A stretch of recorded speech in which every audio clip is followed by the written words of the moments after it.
The island of Patmos or Pelon was a womb. And whatever goes on outside the womb affects the nature of that which is being formed in the womb.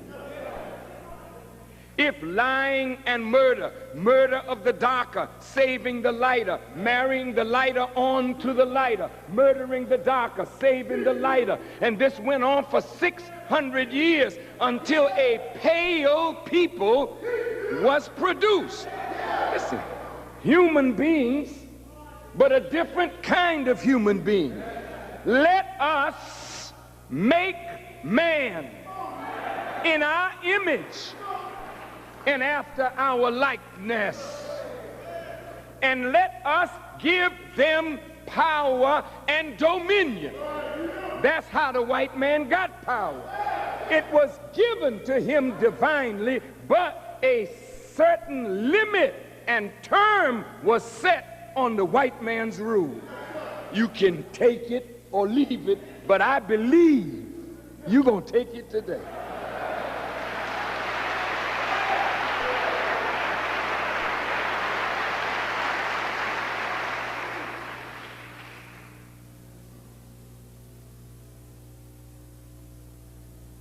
Why was their term limited? It was limited because their rule would be contrary to the eternal principles of truth and justice upon which the universe is based. And since the universe is based on the eternal principles of truth and justice, no unjust world can have any permanence in a universe balanced by justice. Are you listening? Yes, sir. Good, good. So then, if white folk created or made a world that is unjust, lies and murder and stealing at the root of this world, then this world can have no permanence in God's universe of truth. So there would come a time when this world would be judged and destroyed. We're on the same page? That is attested to in the Quran, in the Bible, that this world was doomed from its inception to be destroyed. All right. So we have 600, meaning the years it took to produce this people out of the original. There were 60,000 human beings, black human beings, involved in that process. And the last 6 represents 2 things. I'll get to the second thing that it represents later. But the first thing that the 6 represents is 6,000 years. After he had gone 6,000 years, his time is up. Then God comes, and the process of removal of his power and authority and himself begins. Now, the Honorable Elijah Muhammad taught us that this 6 also could mean 60 years of grace, not to exceed 70, which means that on the time of God's coming and raising up a person to warn and deliver the message, from that moment, grace begins. I'll get to that a little later, and we're going to calculate some time here. Now, both the Bible and the Quran speak of judgment and the hour and the day. The day of judgment and then the hour of doom. And if you look at the hour, In the hour, you have 60 minutes. And in the minute, you have 60 seconds. So the man whose hour has come is the man of 6. The doom, the hour now in the day of judgment has arrived. He said, no man knoweth the hour but the Father. That means the hour of total destruction. And today I would like to inform you of how this destruction will take place. And I can only pray that you and I won't be in it. Now, in the book of Revelations, 14th chapter, the 6th and 7th verse, listen to this. And I saw another angel fly in the midst of heaven, having the everlasting gospel to preach unto them that dwell on the earth, and to every nation and kindred and tongue and people, saying with a loud voice, fear God and give glory to him, for the hour of his judgment is come, and worship him that made heaven and earth and the sea and the fountains of waters.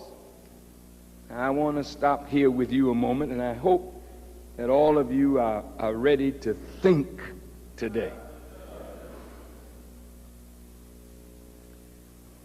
Look, here's another angel flying in the midst of heaven, having the everlasting gospel to preach. Here is the Bible. And that which Jesus was given is called Bushra or Injil, which is gospel. Here's the book, Bible. Is this the everlasting gospel? Just think. Is this Quran the everlasting gospel? Is it? How do you know? How do you know? There got to be proof. Either it is or it isn't. If this is not the everlasting gospel, then there's a time set on these books. Well, that's a fact.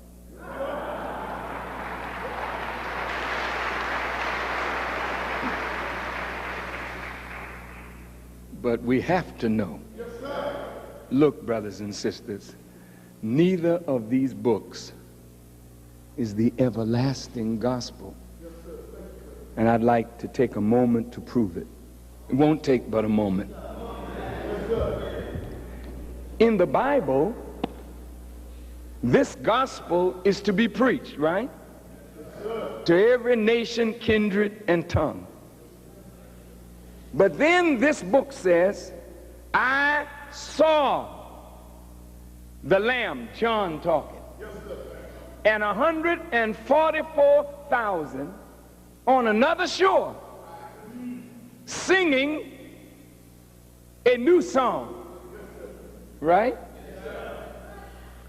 This book says, Bible, eye has not seen, ear has not heard, nor has it even entered into the heart of man to conceive what lies beyond the destruction of this world. So this could not be the everlasting gospel. Not this. It's good news, all right, but it's not the eternal good news. What about the Quran? Well, sorry about this, but this isn't either. The Quran only takes us up to the hereafter, the door of it, but it doesn't admit us in.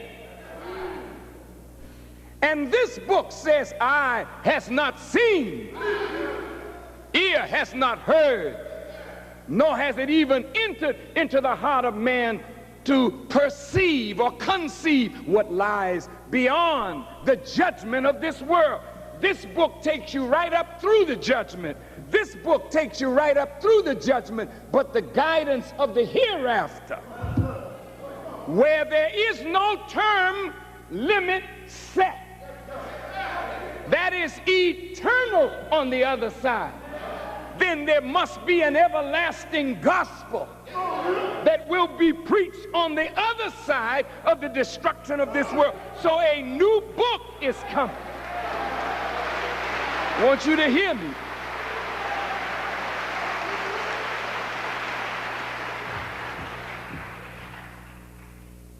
Now, brothers, sisters, Allah says in the Quran that He is master of the day of judgment. Tell me something. Why should there even be a judgment? Why? I mean, is there necessity for it? Many of you, my dear brothers, have been before the judges. And my dear brothers who've been before the judges, you know that these judges do not judge with justice. And some of you been before them enough that you don't even expect justice when you go. Is that right? Now, we can take our cases to court. It's natural. It's what a good citizen should do. But the judges of this world are not just judges. And because there's no real justice in this world, this is why the world is to be judged. And this is why there is a day of judgment and a limit set on America and this world. Now, what is the judgment? Judgment. When you get a judgment, what does that mean? I know you know. If anybody knows, we know. When you get a judgment, that means that a judge has rendered a decision. And that decision is called the judgment.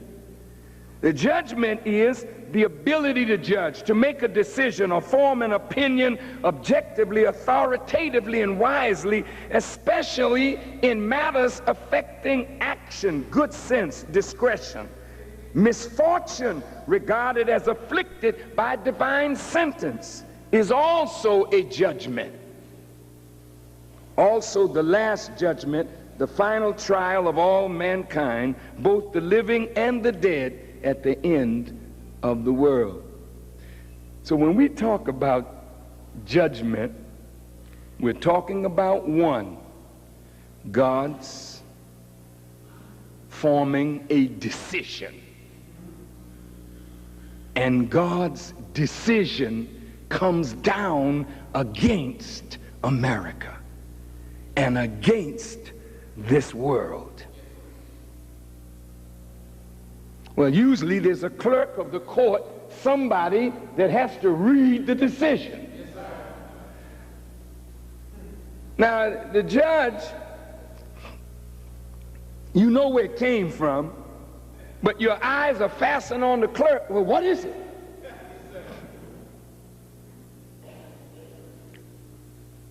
and if the decision is against you, the question is, what kind of power do you have to overturn that decision? Now, God, listen carefully now, has sent down his decision. He intends to wipe out America. I'm going to say it again. I said, God has sent down his decision. His intention is the total destruction of America. Now, I know you say you're an American, and there's nothing wrong with that. Say what you will. But the question is America good? And by what standard? And if America has exceeded the limits, then the question is, after God has sent down his decision, somebody has to make it known, publish the decision. There is no appeal. Don't have to waste time. But there is a way to get out from it. It's very narrow, it's very limited, but you can avoid it. And I want to tell you how sometime this afternoon. Now, what is your position, black man, in this judgment? Whether you know it or not, you are the reason why God is judging America. Even as it was in ancient Egypt, it was the children of Israel and Pharaoh's mistreatment of them that caused God's appearance and his judgment. It was the Hebrews in Babylon, their presence and their mistreatment that caused God's judgment of Babylon. It is your mistreatment at the hands of white people that has caused God to send down his judgment on America. Now you, in your silliness, are so forgiving. White folk ain't even asked for forgiveness. I want you to hear me.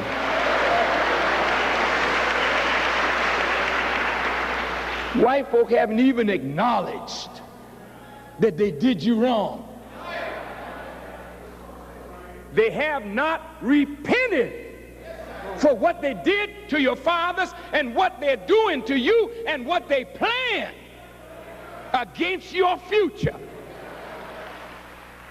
But God knows their thoughts, their plans, and because he knew them before they came into existence, he planned their destruction before they were born.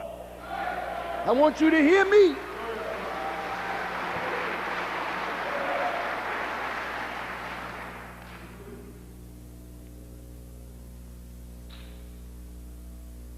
Black people in America, whether you want to believe it or not, are very special to the Lord of creation. Not because you've been good. As you know, you certainly have not been good.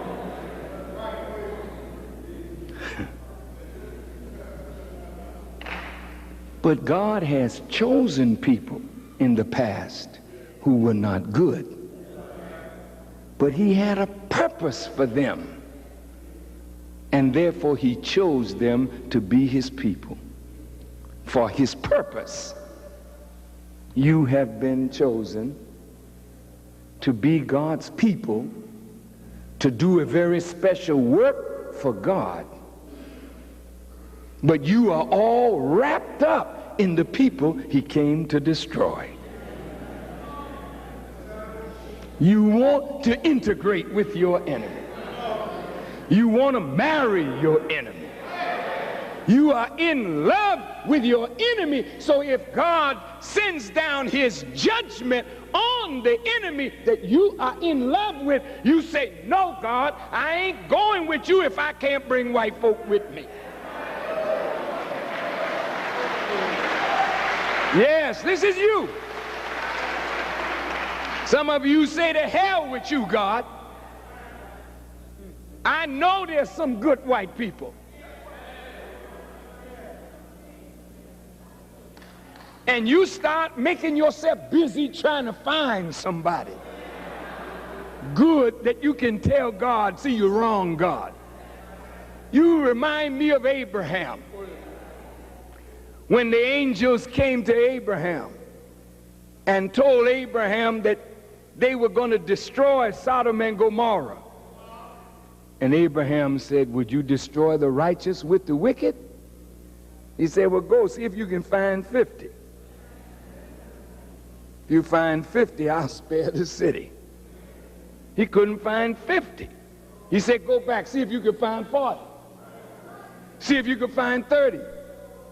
Then he said, go and see if you can bring me one outside of Lot and his family. If you can bring me one, I'll spare the city. See, God delays judgment so that his people will see that the people he has judged are worthy of what they're about to get.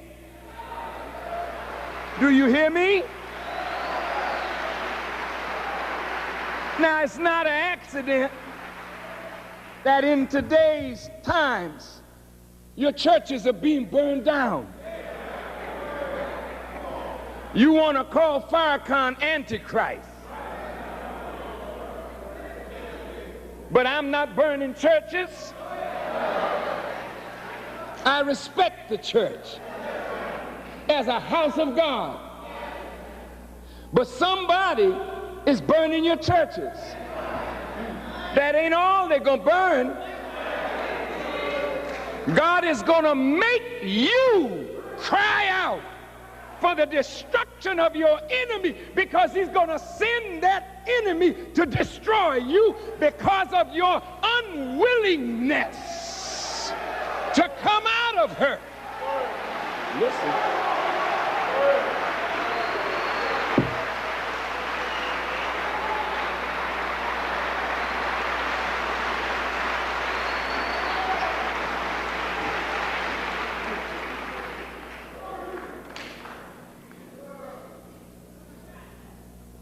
In the book of Revelations, talks about a mystery Babylon. A mystery Babylon. Well, there was an ancient Babylon that we know about. But John the Revelator was talking about a mystery Babylon. And according to the English interpretation, the word mystery means unknown, uncertain, obscure, concealed, a secret. Something locked up. Something that has not been or cannot be explained. In theology, it is a supposed truth or fact of great religious import which is beyond human comprehension. So the scholars, scientists who translated the Bible out of its original tongues referred to a mystery Babylon. Now, in order to understand the mysterious one, we have to know something about the known Babylon. In ancient times, Babylon, under the kings Nebuchadnezzar and Belshazzar, was the great city of idol worship and evil. She was the queen of evil, rich and well fortified. Mystery Babylon refers to a future city or a future people. No city or people answers the description better than the cities and the people of America. Oh man, a mystery Babylon. Let's look at what Revelation goes on to say. And there came one of the seven angels who had the seven bowls, and he talked with me, saying, come unto me here, and I will show unto thee the judgment of the great whore that sitteth upon many waters. That's some pretty ugly descriptive language. The judgment of a great whore that sits on many waters. Waters here stands for people, as the Honorable Elijah Muhammad has taught us. And these waters that the great whore sits on represents the power that she has